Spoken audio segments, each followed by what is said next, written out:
사랑의 하나님 감사합니다. 아버지 찬양 드리고 우리가 기도함으로 아버지 더욱더 준비되어진 마음 앞에 아버지 자리에 섰습니다. 우리를 인도하시고 이끌어주시는 주님 아버지 성령께서 이 시간도 임재하셔서 우리가 말씀을 묵상하고 말씀을 들으며 또 말씀을 깊이 새겨나갈 때 하나님께서 주시는 그 성령의 은혜를 통하여 더욱더 큰 깊이가 있고 깨닫게 되는 은혜가 있으며 보지 못했던 것 알게 하는 크나큰 역사가 이 시간 더욱더 넘쳐나게 하여 주옵소서. 그러므로 아버지 움직이지 않았던 우리의 육체가 이제 주의 성령의 임재함으로 움직이게 되는 아버지 놀라운 역사가 이 시간 가득하게 하여 주옵소서. 말씀으로 역사하실 주님을 믿사오며 예수 그리스도의 이름으로 기도드립니다. 아멘. 아멘. 감사합니다. 오늘 말씀 보도록 하겠습니다. 갈라디아서 1장 11절에서 24절입니다. 갈라디아서 1장 11절에서 24절입니다. 우리 한 절씩 교독하도록 하겠습니다. 형제들아, 내가 너희에게 알게 하노니 내가 전한 복음은 사람의 뜻을 따라 된 것이 아니니라.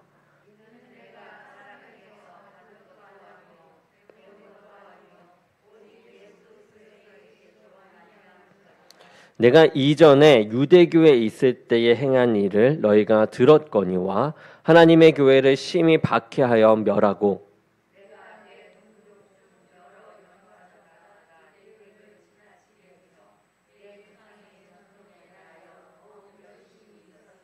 그러나 내 어머니의 태로부터 나를 택정하시고 그의 은혜로 나를 부르시니가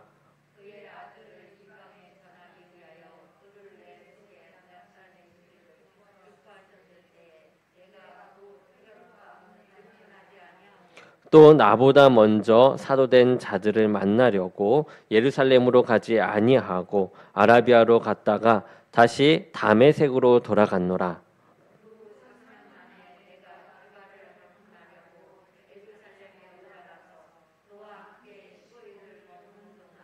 주의 형제 야고보 외에 다른 사도들을 보지 못하였노라.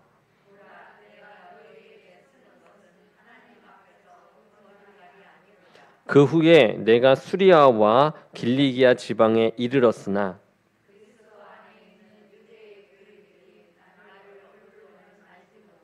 다만 우리를 박해하던 자가 전에 멸하려던 그 믿음을 지금 전한다 함을 듣고 아멘. 오늘 말씀은 계시로 받은 그 복음, 이런 말씀의 제목으로 말씀을 전하겠습니다. 우리가 저번 주에 이 복음은 하나밖에 없다라는 그런 말씀을 전했었는데요. 그리고 만약 다른 복음을 전하는 자들이 있다면 그 전하는 자가 하늘에서 온 이 천사일지라도 이 저주를 받을 것이다. 저주를 받아 마땅하다라고 단호하고 분명하게 이야기했었습니다. 자, 오늘 본문은 이렇게 단호하고 분명한 이 사도의 선포의 근거가 무엇인지 그것을 보여주는 내용입니다. 왜 사도는 복음이 하나밖에 없다라고 주장하는가? 그리고 왜 다른 복음은 틀렸다라고 이렇게까지 확신을 하는가라는 내용이죠. 그래서 11절과 12절을 먼저 보게 되면 우리 함께 읽어볼까요? 11절과 12절입니다. 네, 시작. 형제들아, 내가 너희에게 알게 하노니 내가 전한 복음은 사람의 뜻을 따라 된 것이 배운 것도 아니요 오직 예수 그리스도의 계시로 말미암은 것이라. 아멘. 이 사도가 단호하게 복음은 하나밖에 없으며 다른 복음은 저주를 받아 마땅하다라고 이렇게 말할 수 있는 그 이유는 그가 이 복음을 하나님께 받았기 때문이죠. 오직 하나님께로만 받았기 때문입니다. 이 초대교회 때나 종교 개혁 시대 때나 이 현재 우리가 사는 시대, 또 동일하게 우리 지구 반대편에 있는 미국이나 지금 우리가 있는 이 한국이나 어느 곳이나 상관없이 이 복음이 하나인 그 이유는 하나님이 계시해 주셨기 때문이다라는 것이죠. 그래서 베드로가 전하든 야고보가 전하든 그리고 요한이 전하든 복음은 똑같았던 것이죠. 이 복음은 그래서 하나입니다. 다른 복음은 가르쳐서는 안 되며 없는 것이죠. 이 시대와 이 지역과 사람은 이 다양하고 다를 수는 있어도 복음은 다양하지 않습니다. 복음은 하나밖에 없고 그리고 이러한 복음은 하나님께서 주신 것입니다. 이 복음은 지혜 있는 사람들이 많은 연구를 통해서 만든 것도 아니며 복음은 탁월한 종교적 감각을 가진 사람에게 배워서 전하는 것도 아닙니다. 이 복음은 하나님이 주신 이 계시를 통해서 얻은 지식이다라는 것. 이것이 중요한 것이죠. 우리가 잘 알듯 하나님은 사람이 아닙니다. 하나님은 사람보다 더욱더 탁월하고 위대하고 전지전능하신 존재이시죠. 하나님은 사람이 얼마나 열심히 노력하고 연구하면 이룰 수 있는 그런 경지에 계신 그런 분이 아니다라는 겁니다. 하나님은 사람이 아무리 노력해도 하나님을 알 수가 없고 그 경지까지 오를 수가 없습니다. 하나님은 우리와 완전히 다른 분이시기 때문이죠. 그래서 하나님은 사람들이 당신을 알 수 있도록 사람들에게 이 하나님 자신을 열어서 보여주셨어요. 그것이 바로 오늘 나온 이 계시라는 것입니다. 계시. 다시 한번 말하면 하나님은 사람들이 하나님을 알 수 있도록 사람들에게 하나님 자신을 열어서 보여주신 것이 계시다라는 겁니다. 그런데 우리는 이 땅에서 이런 계시가 필요한 것이 아닙니다. 이 계시는 이미 왔어요. 그렇기 때문에 우리가 다시금 계시를 받는 것이 아니다라는 겁니다. 계시는 사도들이 받는 것이에요. 바울이나 베드로처럼 이 신약 성경을 기록한 사도들의 계시를 받았습니다. 예수 그리스도께서 오심으로, 예수 그리스도께서 전하시고 또 그 안에서 성령께서 임재하심으로, 사도 바울도 마찬가지죠. 예수님을 만남으로, 다메섹 도상에서 예수님을 만남으로 그곳에서 성령을 통한 계시를 받은 것입니다. 그렇지만 우리는 달라요. 우리는 계시가 아니라 이 기록된 성경, 이 계시로 이미 나와 있는 이 성경을 바르게 이해하고 깨달을 수 있도록 이 성령님을 통한 이 조명이 필요하다라는 것입니다. 이 조명은 바로 성령님을 통해서만 가능한 것이기에 우리는 늘 성령님을 계속해서 구해 나가는 것이죠. 그렇다면 이 계시를 무엇이라 하냐? 이 12절에 나옵니다. 예수 그리스도의 계시 이렇게 나오죠.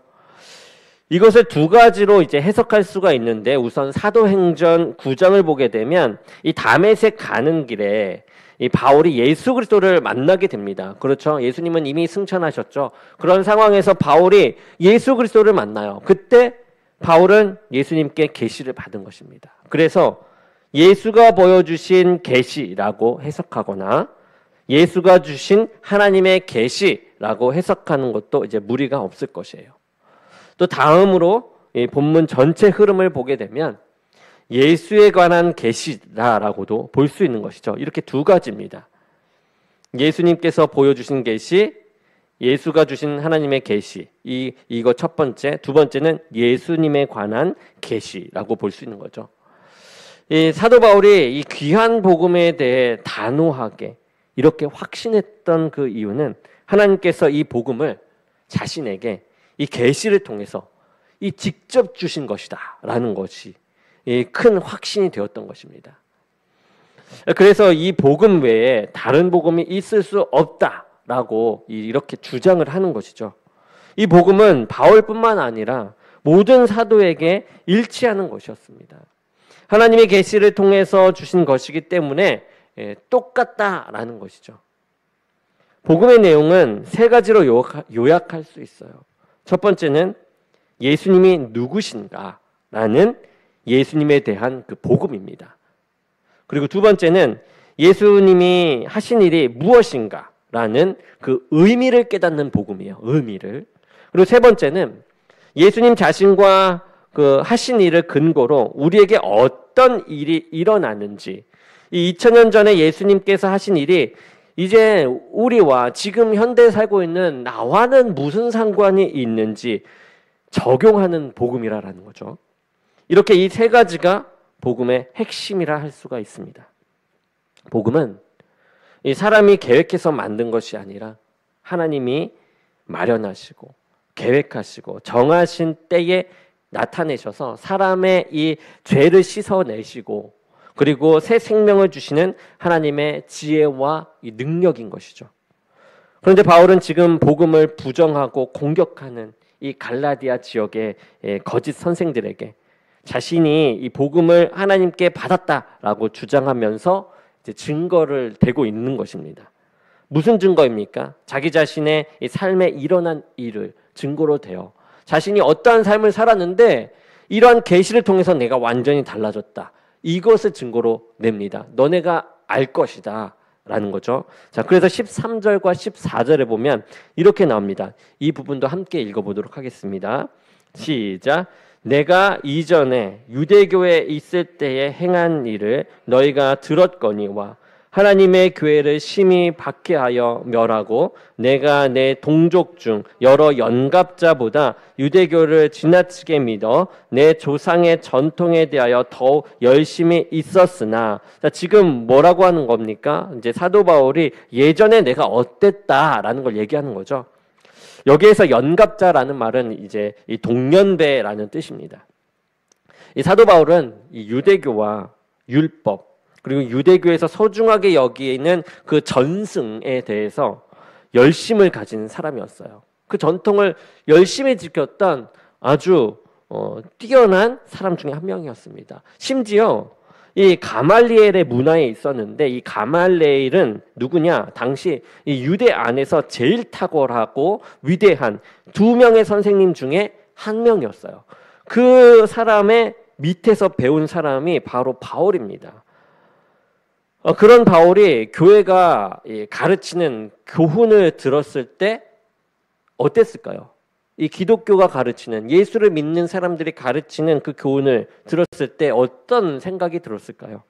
율법과 전승을 살아냈던 이 바울이 이 교회를 봤을 때 율법을 모독하고 성전을 모독하는 이 공동체로 여겨졌을 것입니다. 특별히 교회의 가르침 중에 이 십자가에 못 박혀 돌아가신 이 예수님이 나오죠. 이 예수님이 온 인류의 구주라는 이 부분은 율법에 정통한 학자였던 이 바울이 보았을 때 도저히 받아들일 수 없는 그런 내용이었어요. 왜냐하면 율법에서는 십자가에 이 달려 죽는 사람, 즉 이 나무에 달려 이 죽는 사람들은요 하나님께 저주받은 사람이다라고 되어 있거든요. 이 나무에 달려 죽은 자는 하나님께 저주를 받는 자라고 율법에 분명히 말하고 있는데 이 나무에 달려 돌아가신 예수님이 메시아면서 구세주라고 가르치는 이 교회를 바울은 도저히 받아들일 수가 없었던 것입니다. 율법에 열심이었던 이 바울은 그래서 교회를 그냥 두지 않죠. 핍박합니다. 박해합니다. 멸망시켜 이 땅에 없애려고 그렇게 힘을 다해 애를 썼던 것입니다. 그랬던 바울이 이제 본문에서 자신의 이야기를 합니다. 그 이유가 무엇일까요? 율법에 열심히 있고 교회를 핍박했고 복음을 대적했던 자신이 이렇게 복음을 전하는 자가 된 그 이유가 있다라는 것을 이제 설명하는 것이죠. 하나님이 개입하시고 간섭하셔서 이제 자신에게 복음을 계시해 주신 그 역사가 있었기 때문에 이렇게 자신의 삶이 변화되었다라는 그 말을 하고 있는 것입니다. 그래서 헬라어 성경이나 영어 성경을 읽게 되면 13절, 14절에서 사도 바울이 내가라고 해서 이제 반복하는 것을 이제 볼 수 있는데요. 15절, 16절에 가면 이제 주어가 바뀌게 돼요. 하나님께서. 자, 이거는 이제 이렇게 하나님께서라고 이제 달라지는 것을 볼 수 있습니다. 헬라어 성경과 영어 성경을 보게 되면 그렇습니다. 이것은 이 사도 바울처럼 주님을 만나고 인격적으로 경험한 모든 성도에게 나타나는 이 진실한 이 변화인 것이죠. 내가에서 하나님께서로 바뀐 겁니다. 주어가. 예수님을 믿기 전에 이 하나님을 섬긴다고 생각하고 율법에 열심이었던 이 바울, 이 조상의 전통과 전승을 소중히 여겼던 그가 이제 이 주님을 만나서 복음을 알고 이제 거듭납니다. 그러고 난 뒤에 하나님께로 중심이 완전히 이동한 것이죠. 내가 어떻게 해보겠다라는 거에서 하나님께서 시킨 대로 하겠다로 바뀌었다라는 겁니다. 우리가 예수를 믿는다고 한순간의 삶이 완전히 바뀌거나 우리가 성자같이 되지는 않습니다. 그렇다고 예수님을 믿고 나면 우리가 원하는 대로 이제 살아도 아무 꺼리낌 없는 그 상태가 되는 것 또한 아니죠. 예수님을 믿게 되면 꺼림직한 것도 있고 그렇다고 완전히 바뀌지 않는 그런 상태가 됩니다. 그러나 여기서 중요한 건 방향이 바뀐다라는 거예요. 내 중심에서 하나님 중심으로 달라지기 시작한다라는 것입니다. 한 번엔 바뀌지는 않지만 내 중심이 바뀌었다라는 거죠. 이제 바울은 자기만 생각하고 살았던 사람이었습니다. 그의 삶에 하나님이 개입하세요. 그 사건이 바로 우리가 보았던 다메섹 사건입니다. 하나님은 다메섹 사건을 통해서 바울에게 이제 무슨 일을 하십니까? 바울에게 주신 이 계시의 핵심 16절을 함께 보도록 하겠습니다. 16절입니다. 자, 함께 읽어보겠습니다. 시작. 그의 아들을 이방에 전하기 위하여 그를 내 속에 나타내시기를 기뻐하셨을 때에 내가 곧 혈육과 의논하지 아니하고. 자, 하나님께서 바울에게 주신 이 계시의 핵심은요, 예수님을 나타내는 것이었어요. 바울의 인격과 삶의 중심에 이 예수 그리스도를 보여주시는 것입니다. 이것은 예수님을 믿는 모든 진실한 이 성도들의 공통적인 이 경험이 되는 것이죠. 여러분, 우리는 사도 바울처럼 계시를 받은 사람은 아니에요. 우리에게 필요한 것은 계시가 아니라 이 조명이라고 앞서 언급했습니다. 우리 역시 바울에게 일어난 것과 같은 이 변화를 받아들여야만 진짜 성도가 돼요. 예수 그리스도를 만나야 합니다. 만나는 것이 어떻게 보면 성령님이 임재함으로 나타난 그 조명이라는 거죠. 계시와는 다릅니다. 깨닫게 되는 역사입니다. 이것이 우리에게 있어야 합니다. 그러므로 변화가 일어나야 돼요. 우리는 그저 교회를 오래 다녔기 때문에 이 성도가 된 것이 아닙니다. 그리고 교회를 다니면서 교회에서 시키는 일을 열심히 한다고 해서도 이 성도가 되는 것 또한 아니죠.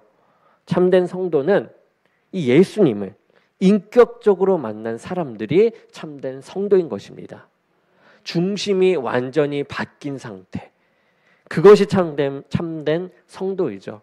내가 비록 지금 완전히 달라지진 않았고 완전히 내가 움직이진 못하지만 내 중심이 바뀌어서 악에 있어서는 꺼리낌이 있고 선을 행하려고 내가 몸부림치는 그 상태, 그 인격을 만난 그 상태라는 것입니다. 이 다메섹 사건 이전에 이 사도 바울은 자신이 하는 일이 하나님을 위한다고 생각했어요. 하나님께서 원하시는 일이다라고 생각했던 것이죠. 그러나 오히려 바울 자신이 하나님을 대적하고 있었습니다. 또 자신 또한 그렇게 고백하죠.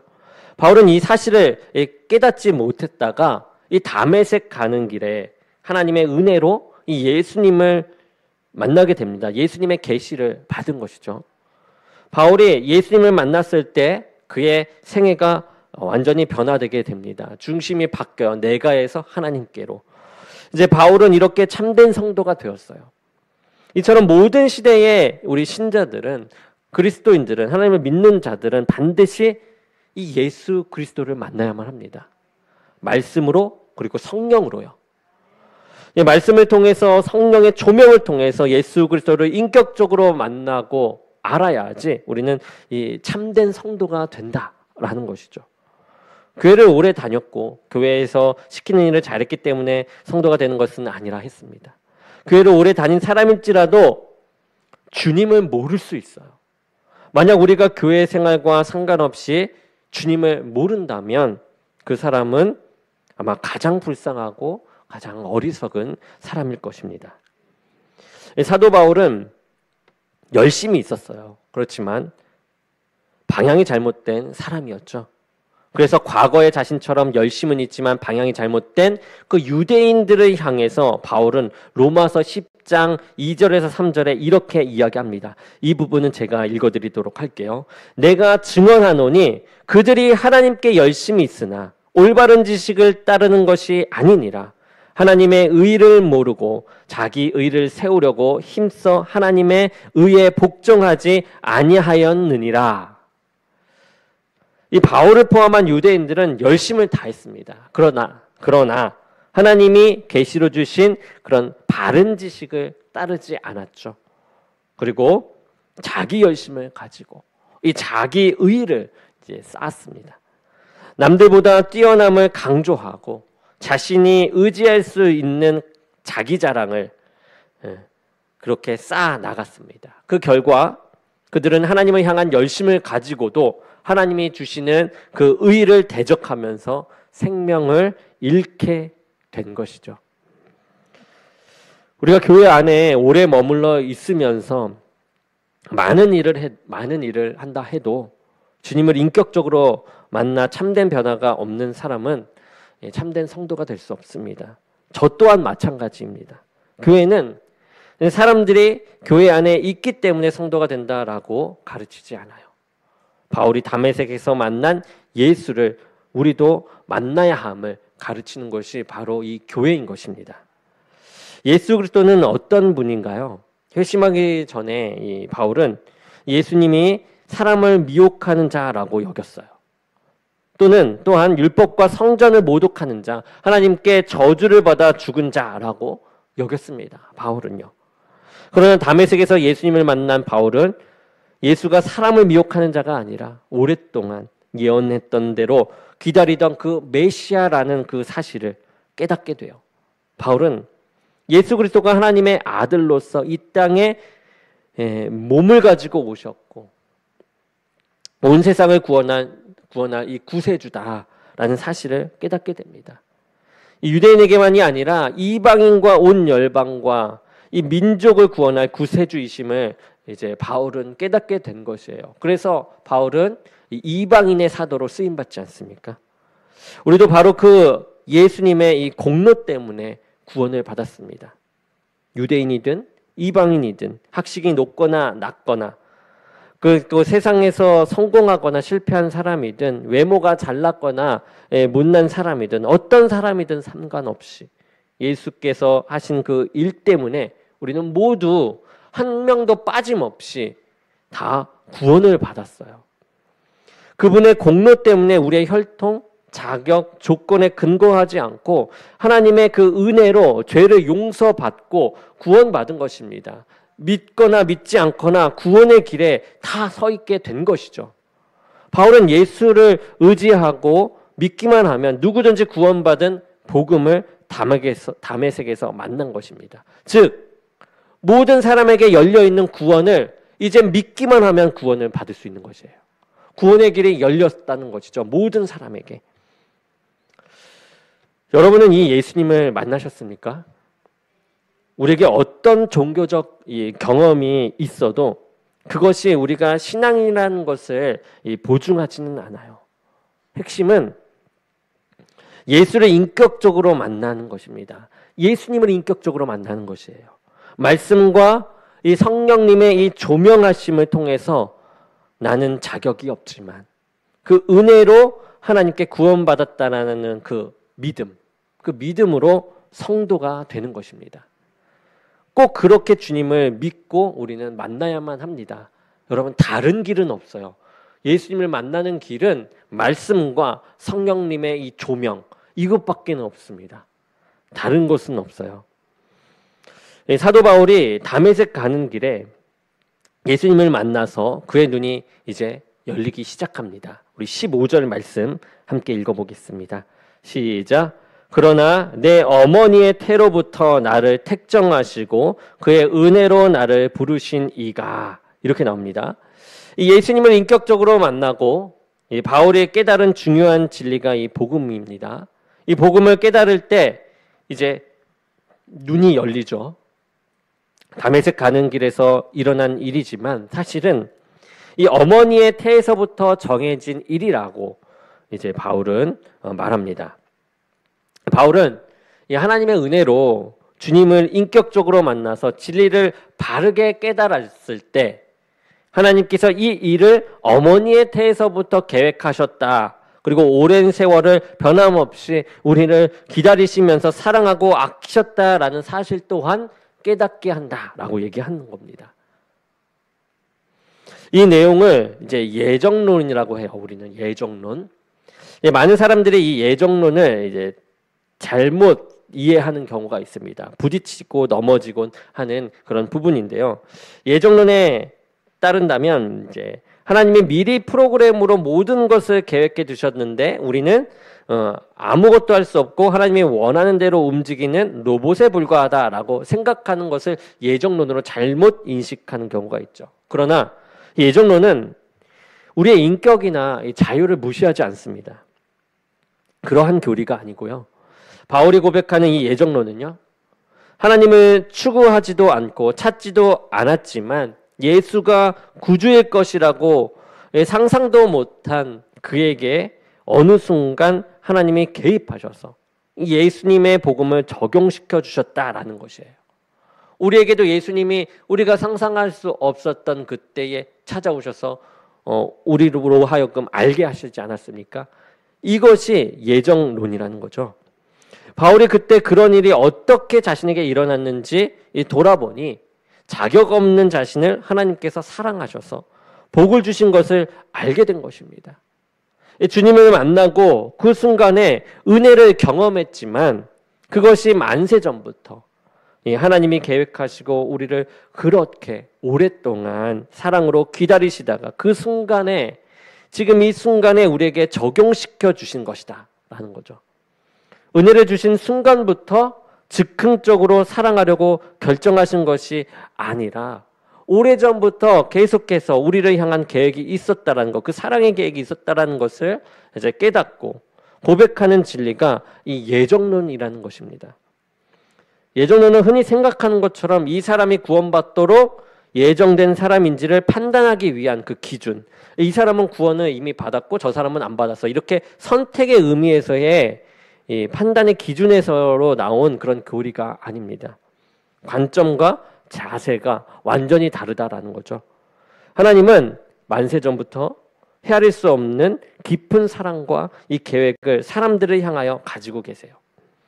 그렇기 때문에 사람은 목적을 가지고 창조된 이 존재이고 참으로 존귀하고 영화로운 존재라는 겁니다.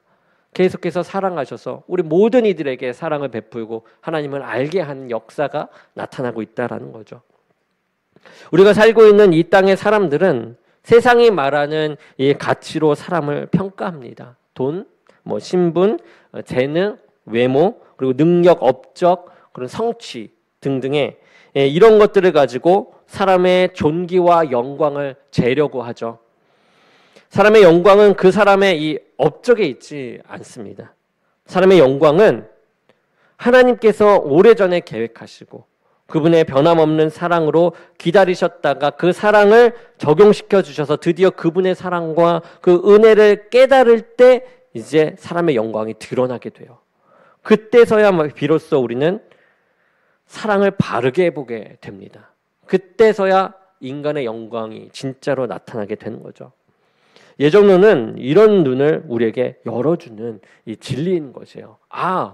하나님을 예수님을 만나는 순간 내가 이렇게 사랑을 받았구나. 내가 지어지기 전부터. 이거를 느끼게 되는 순간이죠. 사람이 기계적인 로봇 같은 존재가 아니라 귀한 이 보석같이 오랫동안 이 하나님의 계획 아래서 그 섭리와 변함없는 사랑이 적용되는 이 대상임을, 사람이 그러한 대상임을 말하고 있는 이 진리가 바로 예정론입니다. 이 하나님의 예정과 택하심의 이 근거가 여러분 무엇입니까? 하나님이 사람을 예정하시고 택하실 때 사람의 자격이나 하나님께 기여한 이 공로, 상황과 이 조건을 보시지 않죠. 로마서 말씀을 보게 되면 나옵니다. 로마서 9장 11절에 제가 읽어드리겠습니다. 그 자식들이 아직 나지도 아니하고 무슨 선이나 악을 행하지 아니한 때에 택하심을 따라 되는 하나님의 뜻이 행위로 말미암지 않고 오직 부르시는 이로 말미암아 서게 하려 하사라고 되어 있어요. 로마서 9장 11절 말씀입니다. 이 하나님의 은혜 때문에 이 삶에 이 감격이 있게 돼요. 감격. 딱 예수 그리스도가 들어온 순간 그 사랑을, 엄청난 사랑을 느껴버리게 되거든요. 하나님이 나를 생긴 대로 대하지 아니하시고 나의 모든 무익한 어리석음을 따라 대하지 않으시고 이 만세전부터 예정하셔서 이 예수님의 이 공로에 근거하여서 나를 선대하신다라는 그 사실에 더욱더 감격할 수밖에 없게 되는 것입니다. 그 감격으로 살게 되는 것이에요. 동시에 내가 한 것이 아니고 나의 의가 아니고 나 때문에 한 것이 아니라는 것을 알게 됩니다. 그 결과 삶의 깊은 겸손이 나타나게 돼요. 이 감격과 겸손이 함께 만나도록 만드는 진리가 바로 예정론입니다. 바울이 이 귀한 진리를 이제 알았을 때 오직 그리스도 예수의 주되신 것과 또 예수를 위하여 우리가 너희의 종된 것을 전파함이라라고 말씀에 말합니다. 모든 사람에게 빚을 졌을 뿐 아니라 모든 사람의 종이 되었다고 말할 정도로 마음의 중심에 이 겸손한 감격을 이제 갖게 되었다라는 것이죠. 우리 주변에도 보면 꽤 겸손하신 분들이 많이 있습니다. 그런데 이 겸손은 교양으로 보일 때가 많아요. 교양 무슨 말이냐? 교양으로 볼 때가 많습니다. 그리고 많은 경우에 겸손이 나를 위한 것일 때가 많다라는 거죠. 어쩌면 이 사람은 참 훌륭한 점도 많은데 겸손하기까지 하는구나라는 그 말을 듣기 위해서 이 미덕의 하나로 겸손을 갖추는 것일지도 모릅니다. 미덕으로서요. 그러나 예정론이 우리에게 열어주는 겸손은 그러한 원인으로 생겨나는 겸손이 아닙니다. 은혜로 많은 복을 누리고 있다는 그 감격이 있지만 이 복이 얼마나 자격 없는 자에게 거저주는 것인지 아는 데서 오는 그런 깊은 감격과 이 자기 부정이 그 속에, 그 겸손 속에 들어있는 것이죠. 그래서 차원이 다르다라는 거죠. 세상에서 하는 그 겸손과 하나님으로부터 우리가 받게 돼서 나오는 그 겸손은 차원이 다릅니다. 자, 여러분 이 겸손이 이제 무엇인지 조금은 이해가 되십니까? 우리가 예수님을 만났다, 믿는다라고 말만 하는 것이 아니라 이제 예수 그리스도를 통해 우리 과거가 다르게 해석이 되는 거예요. 과거가. 우리의 삶이 다시 해석이 되는 것입니다. 그러면서 나에게 집중하고 다른 사람의 이 나쁜 점만을 이제 말했던 그 자리에서 이제는 하나님께서 만세전에 나 같은 것을 계획하시고 사랑하셨다라는 것을 아는 이 겸손의 자리, 그리고 자기 부정의 자리로 옮겨서는 것이죠. 사랑하는 여러분, 우리는 서로 교양 있게 대하고 또 듣기 좋은 말만 하는 관계가 아닙니다. 복음을 알기 때문에 이제 깊은 겸손으로 하나님을 이제 영화롭게 하고 자기 부정을 통해서 이웃을 이제 더욱더 복되게 하고 싶어하는 마음이 우리 안에 예수 그리스도를 만남으로 말씀과 성령의 조명하심 가운데 나타나길 원합니다. 이런 예정과 택하심이 우리 삶에 적용될 때 그것을 우리는 무엇이라 부르냐면 부르심이다라고 불러요. 부르심. 우리는 부름을 받았습니다. 사도 바울은 우리를 삶의 구체적인 자리에서 부르신 하나님을 고백하면서 그것을 은혜다라고 이야기해요. 은혜로 나를 부르신 은혜로 나를 택하신 이가 교회를 핍박하고 멸망시키려 했던 자를 만세전에 계획하시고 이제 불러주셔서 복음을 위탁하시고 맡겨주시고 그 복음을 위한 사도로 전하는 자로 쓰는 것이 바로 복음의 영광이 되는 것이죠. 우리는 사람들이 생각해낼 수 있는 그 지식, 사람들이 탐구하여 알고 도달할 수 있는 지식을 믿는 사람들이 아닙니다. 그것이 즐겁고 재미있을 수는 있겠지만 그러한 우리 성도들은 그런 것이 아니죠. 하나님이 계시하신 참되고 복된 진리를 믿는 자들이다라는 겁니다. 그리고 그렇게 믿는 중요한 증거는 은혜를 아는 자만이 만들어내는 바로 그 겸손입니다. 겸손. 나를 위한 겸손이 아니라 남을 살리는 참된 겸손인 것이죠.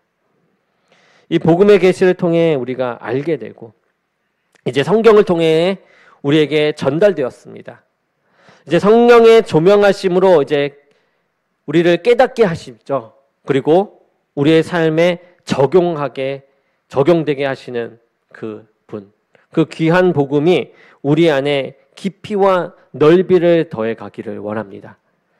또한 남을 살리는 복된 그 겸손이 풍성하게 역사에서 복음의 이 영광스러운 역사가 우리 공동체 안에, 우리 주님의 교회 안에, 우리 성도님들 그리고 저 안에 넘치기를 주님의 이름으로 간절히 축원합니다.